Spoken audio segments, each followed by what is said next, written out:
Hello everyone, this is Kavita. Welcome back to another video. आज की video में हम देखेंगे how credit helps in promoting rural development. Rural development के लिए क्रेडिट कैसे हेल्प करता है।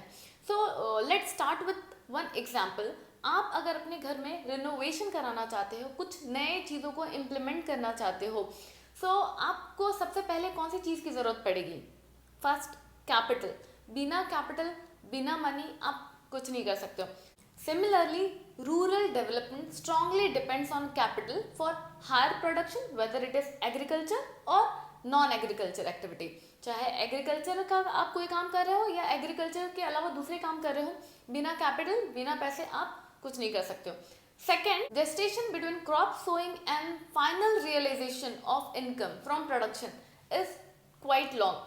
जो आप क्रॉप लगाते हो तब से लेके जो फाइनल प्रोडक्शन से जो इनकम होगा वो बहुत लंबा टाइम होता है। बट जो डेली एक्सपेंसेस होते हैं उसके अलावा भी जो भी उनके खर्चे हैं उसके लिए उनको दूसरों से पैसे बोरो करने पड़ते हैं। फार्मर्स को दूसरे अलग अलग वेरियस जो सोर्सेस होते हैं जहाँ से उनको पैसे मिल सकते हैं वहाँ से उनको पैसे बोरो करने पड़ जाते हैं। For example, for seeds, fertilisers, implements, tools, घर में अगर शादी है या कोई रिलीजियस सेरेमनी है या किसी का डेथ हो गया, so because of various things are going on in our life, farmer needs to borrow money from various sources.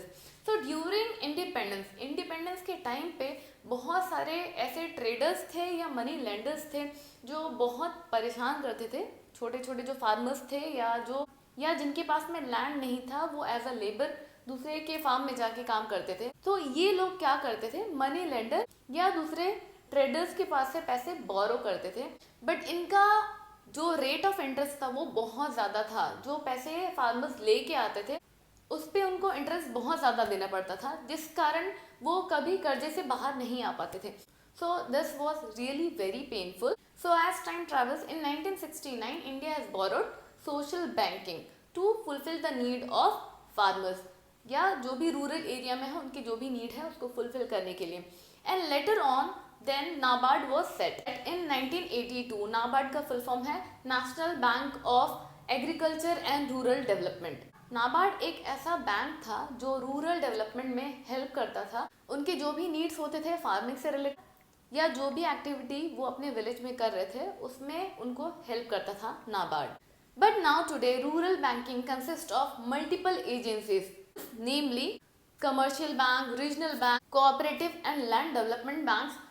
Like अलग अलग चीज़ों के लिए अलग अलग बैंक फॉर्म हो गया है ताकि जिसको जिस चीज़ की रिक्वायरमेंट है वो पर्टिकुलर उसी बैंक में जाके अपनी चीज़ों को क्लियर कर सके, वहाँ से बैंक से हेल्प ले सके। You know, recently SHG has emerged to fill the gap in formal credit system.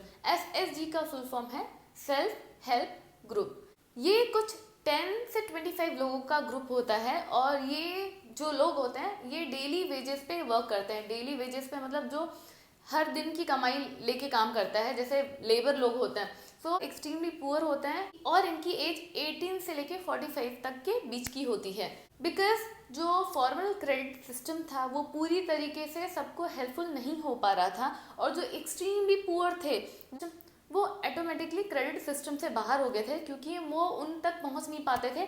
और जो फॉर्मल क्रेडिट सिस्टम होता है उसका प्रोसेस थोड़ा सा लेंदी होता है, उनके लिए थोड़ा सा कॉम्प्लिकेट हो जाता है क्योंकि वो उतने एजुकेटेड नहीं होते हैं और उनके अंदर बहुत डर भी होता है। सो बहुत सारे ऐसे रीजंस थे।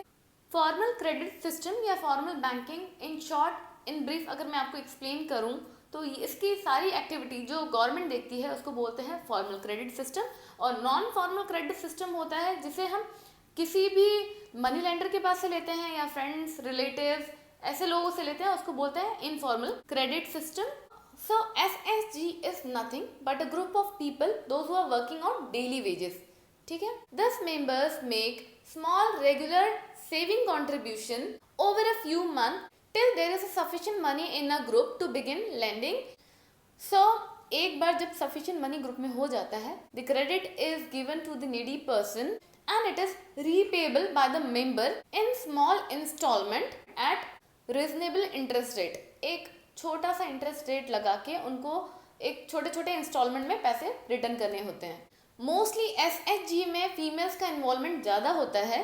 सो SHG के बहुत सारे ऐसे ग्रुप्स हैं जो बैंक से लिंक्ड हैं And by 2003 March, more than 7 lakh SHG group has been credit linked. Means 7 lakh से भी ज़्यादा ऐसे ग्रुप हैं जो अब बैंक से लिंक्ड हैं, और इस टाइप के जो प्रोग्राम्स होते हैं उसको बोलते हैं माइक्रो क्रेडिट। मीन्स SHG क्या है? ये एक माइक्रो क्रेडिट प्रोग्राम है जो बहुत ज़्यादा पुअर है वो उनको हेल्प करता है।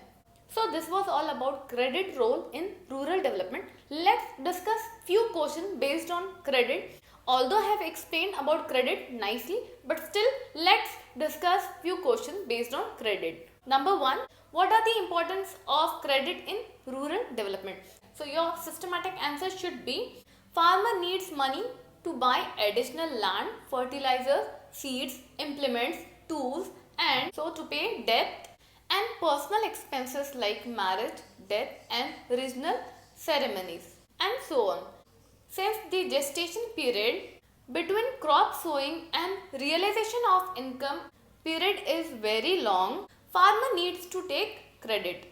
Question number 2, explain the role of microcredit in meeting credit requirement of the poor.